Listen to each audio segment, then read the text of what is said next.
ದಿನದಿಂದ ದಿನಕ್ಕೆ ಮೆಟ್ರೋ ಪ್ರಯಾಣಿಕರ ಸಂಖ್ಯೆ ಏರಿಕೆ ಆಗ್ತಾ ಇದೆ. ಈ ಸಂದರ್ಭದಲ್ಲಿಯೇ BMRCL ಮೆಟ್ರೋ ಪ್ರಯಾಣಿಕರಿಗೆ ಒಂದು ಶಾಕ್ ಅನ್ನು ಕೊಡ್ಲಿಕ್ಕೆ ಮುಂದಾಗಿದೆ. ನಮ್ಮ ಮೆಟ್ರೋ ಪ್ರಯಾಣಿಕರಿಗೆ ದರ ಏರಿಕೆಯ ಶಾಕ್. ದರ ಹೆಚ್ಚಳಕ್ಕೆ BMRCL ನಿರ್ಧಾರವನ್ನು ಮಾಡಿದೆ. ಅದು ಇವತ್ತಿನಿಂದ ಜಾರಿಗೂ ಕೂಡ ಬಂದಿದೆ. ಇದಕ್ಕೆ ಈಗ ಪ್ರಯಾಣಿಕರು ವ್ಯಾಪಕ ಆಕ್ರೋಶವನ್ನು ಹೊರಹಾಕ್ತಾ ಇದ್ದಾರೆ. ಇಷ್ಟು ದರವನ್ನು ಏರಿಕೆ ಮಾಡಿರೋದು ಸರಿಯಲ್ಲ ಅಂತ ಹೇಳಿ ತಮ್ಮ ಸಿಟ್ಟನ್ನು ಹೊರಹಾಕ್ತಿದ್ದಾರೆ. ಇವತ್ತಿನಿಂದಲೇ ಜಾರಿಯಾಗಿದೆ 40% ದರ ಹೆಚ್ಚಳ. ಈ ಹಿಂದೆ ಬಸ್ಸಿನ ದರ ಟಿಕೆಟ್ ದರ ಏರಿಕೆ ಆಗಿತ್ತು. ಈಗ ಮೆಟ್ರೋ ದರ ಕೂಡ ಏರಿಕೆ ಆಗಿರೋದ್ರಿಂದ ಜನ ಶಾಪವನ್ನು ಹಾಕ್ತಾ ಇದ್ದಾರೆ. ಹಿಂಗೆ ಎಲ್ಲದರಲ್ಲೂ ಕೂಡ ರೇಟ್ ಜಾಸ್ತಿ ಆಗ್ತಾ ಹೋದರೆ ಹೆಂಗೆ ನಾವು ಜೀವನ ನಡೆಸಬೇಕು ಅಂಥೇಳಿ ಕೇಳ್ತಾ ಇದ್ದಾರೆ. 8 ವರ್ಷಗಳ ಬಳಿಕ ಮೆಟ್ರೋ ಟಿಕೆಟ್ ದರ ಏರಿಕೆ ಆಗಿರುವಂಥದ್ದು. ಮೆಟ್ರೋ ದರ ಕನಿಷ್ಠ 10 ರೂಪಾಯಿ ಏರಿಕೆ ಆಗಿದೆ.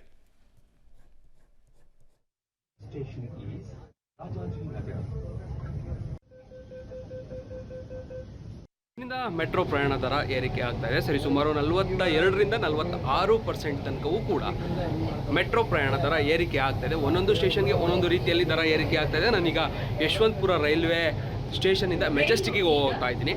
ಗಮನಿಸ್ತಾ ಇದ್ದೀರಿ, ಇಷ್ಟು ದಿನ 25 ರೂಪಾಯಿ ಇರ್ತಾ ಇತ್ತು, ಇವತ್ತು 40 ರೂಪಾಯಿ, ಅಂದರೆ 15 ರೂಪಾಯಿ ಹೆಚ್ಚಳ ಆಗಿದೆ.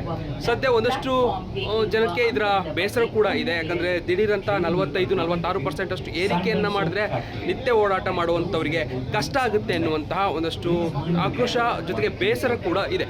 ನಾನೀಗ ಮೆಟ್ರೋ ನಿಲ್ದಾಣದ ಅಂದರೆ ಮೆಟ್ರೋ ರೈಲ್ನ ಒಳಭಾಗದಲ್ಲೇ ಇದ್ದೇನೆ. ಗಮನಿಸ್ತಿದ್ದೀರಿ, ಜನ ಕೂಡ ಇದ್ದಾರೆ, ಸಾರ್ವಜನಿಕರಿದ್ದಾರೆ. ಅವರ ಅಭಿಪ್ರಾಯಗಳೇನು, ದರ ಹೆಚ್ಚಳಕ್ಕೆ ಸಂಬಂಧಪಟ್ಟಂತೆ ಅವ್ರು ಏನು ಹೇಳ್ತಾರೆ ಎಲ್ಲವನ್ನು ಕೂಡ ನಾನು ಅವರಲ್ಲೇ ಕೇಳಿ ತಿಳ್ಕೊಳ್ಳುವಂಥ ಪ್ರಯತ್ನವನ್ನು ಮಾಡ್ತೀನಿ. ಬನ್ನಿ, ಸಾರ್ವಜನಿಕರಿದ್ದಾರೆ, ಮಾತನಾಡಿಸ್ತೇನೆ. ಸರ್, ಎಲ್ಲಿಂದ ಬರ್ತಾ ಇದ್ದೀರಿ? ಹೇಗೆ? ಬ್ಯಾಂಗ್ಳೂರಿಂದ. ಓಕೆ, ಬ್ಯಾಂಗ್ಳೂರಿಗೆ ಬರ್ತಾ ಇದ್ದೇವೆ. ಓಕೆ. ಈ ವರ್ಷದಲ್ಲಿ ಫಸ್ಟ್ ಟೈಮ್ ನಾನು ಇಲ್ಲಿ ಬರ್ತಾ ಇರೋದು. ಆದರೂ ಲಾಸ್ಟ್ ಇಯರ್ ಬರುವಾಗ ಇಷ್ಟು ರೇಟ್ ಇರಲಿಲ್ಲ. ಈಗ ಸ್ವಲ್ಪ ರೇಟ್ ಜಾಸ್ತಿ ಆಗಿದೆ. ಅದರಿಂದ ಸ್ವಲ್ಪ ಸಾಮಾನ್ಯ ಜನರಿಗೆ ಓಡಾಡಲಿಕ್ಕೆ, ದಿನನಿತ್ಯ ಓಡಾಡೋರಿಗೆ ತುಂಬ ಕಷ್ಟ ಆಗ್ತದೆ ಅಂತ ನಾನು ಅನಿಸ್ತಾ ನನಗೆ. ಓಕೆ, ಸಾಮಾನ್ಯವಾಗಿ 42ರಿಂದ 46% ತನಕ ದರ ಏರಿಕೆ ಆಗಿರುವಂಥದ್ದು. ಎಷ್ಟು ಹೊರೆ ಅಂತ ಏನಾದರೂ ಅನಿಸುತ್ತೆ ಸರ್? ಅದು ಸಾಮಾನ್ಯ ಜನರಿಗೆ ಇದು ಹೊರೆನೇ, ತುಂಬ ಹೊರೆ ಅನಿಸ್ತದೆ. ಅದು ಹೇಳುವಂಥದ್ದಲ್ಲ, ಇಟ್ ಇಸ್ ಫ್ಯಾಕ್ಟ್. ಓಕೆ, ಮತ್ತೊಬ್ರು ಇದ್ದಾರೆ, ಮಾತನಾಡಿಸ್ತೇನೆ. ರೆಗ್ಯುಲರ್ ಆಗಿ ಓಡಾಡ್ತೀರಾ? ನಾವು ರೆಗ್ಯುಲರ್ ಮೆಟ್ರೋ ಯೂಸ್ ಮಾಡೋದು, ಪ್ರತಿದಿನ ಮೆಟ್ರೋದಲ್ಲೇ ಟ್ರಾವೆಲ್ ಮಾಡ್ತಿದ್ದೀವಿ. ಇವರು ಅಟ್ಲೀಸ್ಟ್ ಒಂದು 5-10% ಈ ಥರ ಏರಿಕೆ ಮಾಡಿದರೆ ಓಕೆ. ಸಡನ್ ಆಗಿ 1 to double ಹೆಚ್ಚು ಕಮ್ಮಿ. ನಾನು JP ನಗರ ಟ್ರಾವೆಲ್ ಮಾಡೋನು, ಬಿಫೋರು 52 ಇತ್ತು, ಇವಾಗ 80 ಆಗಿದೆ. At least 5-10% okay. ನಮ್ಮ ಇನ್ಫ್ಲೇಷನ್ ರೇಟೇ 7% ಇದೆ. ಇವರು ಮೆಟ್ರೋ ಇದನ್ನ 40% ಮಾಡಿದರೆ ಎಷ್ಟು ಹೊರೆ ಆಗುತ್ತೆ ಅನ್ನೋದು ತುಂಬ ಹೊರೆ ಸರ್, ತುಂಬ ಮೋಸ ಇದೆ. ಓಕೆ, ಅಲ್ಲ ಮುಂಚೆ ಏನಾದರೂ ಮೆಟ್ರೋ ದರ ಇವತ್ತಿನಿಂದ ಒಂದು ಸುಮಾರು 46% ಹೆಚ್ಚಳ ಮಾಡಿದ್ದಾರೆ.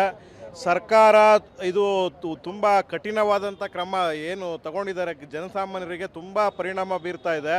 ಮೆಟ್ರೋನೇ ಅವಲಂಬಿಸಿ ಪ್ರಯಾಣ ಮಾಡುವಂಥ ಪ್ರಯಾಣಿಕರಿಗೆ ತುಂಬ ಅನಾನುಕೂಲ ಆಗ್ತಾ ಇದೆ. ಸೊ ದಿನಕ್ಕೆ 100-200 ರೂಪಾಯಿ ದುಡಿಯುವಂಥ ಒಬ್ಬ ಸಾಮಾನ್ಯ ವ್ಯಕ್ತಿಗಳು ಈ ಒಂದು ಮೆಟ್ರೋನ ಅವಲಂಬಿಸಿರುವಂಥವ್ರು, ಅವ್ರಿಗೇನಾದರೂ ಈ ದರ ಹೆಚ್ಚಳ ಏನು, ಈಗ ಕನಿಷ್ಠ ದರ 10 ರೂಪಾಯಿ, ಗರಿಷ್ಠ ದರ 90 ರೂಪಾಯಿ ಇದೆ. ಇವರೇನಾದರೂ ಈಗ ಇದರಿಂದ ಏನು ವೈಟ್ ಫೀಲ್ಡಿಂದ ಇನ್ನೊಂದು ಲಾಸ್ಟ್ ಸ್ಟಾಪಿಗೆ ಬರಬೇಕು ಅಂದರೆ ಸುಮಾರು 90 ರೂಪಾಯಿಗಳನ್ನ ಭರಿಸ್ಬೇಕಾಗುತ್ತೆ, ಕಷ್ಟ ಆಗುತ್ತೆ. ದಯವಿಟ್ಟು ನಾವು ಸರ್ಕಾರದಲ್ಲಿ ಮನವಿ ಮಾಡೋದೇನೆಂದರೆ ದರ ಕಮ್ಮಿ ಮಾಡಿ. BMTC ಫ್ರೀ ಮಾಡಿದ್ದೀರಾ, ಅದೇ ರೀತಿ ನಾವೇನು ಫ್ರೀ ಕೇಳಲ್ಲ, ದಯವಿಟ್ಟು ಕಮ್ಮಿ ಮಾಡಿ. ಒಂದು ಏನು ಅಟ್ಲೀಸ್ಟ್ ಒಂದು 10% ಜಾಸ್ತಿ ಮಾಡಿ, 40% ಬೇಡ. ಜನಸಾಮಾನ್ಯರು ಇವಾಗ ಮೈನ್ ಆಗಿ ಮೆಟ್ರೋನೇ ಅವಲಂಬಿತ ಆಗಿದ್ದಾರೆ. ಯಾಕಂದರೆ 2 ವೀಲರು, ಕಾರು ಯಾರು ಇಲ್ಲದೆ ಇರೋರು ಎಲ್ಲ ಮಿಡಲ್ ಕ್ಲಾಸ್ ಪೀಪಲ್ಸೇ ಈ ಮೆಟ್ರೋ ಯೂಸ್ ಮಾಡ್ತಾ ಇರೋದು.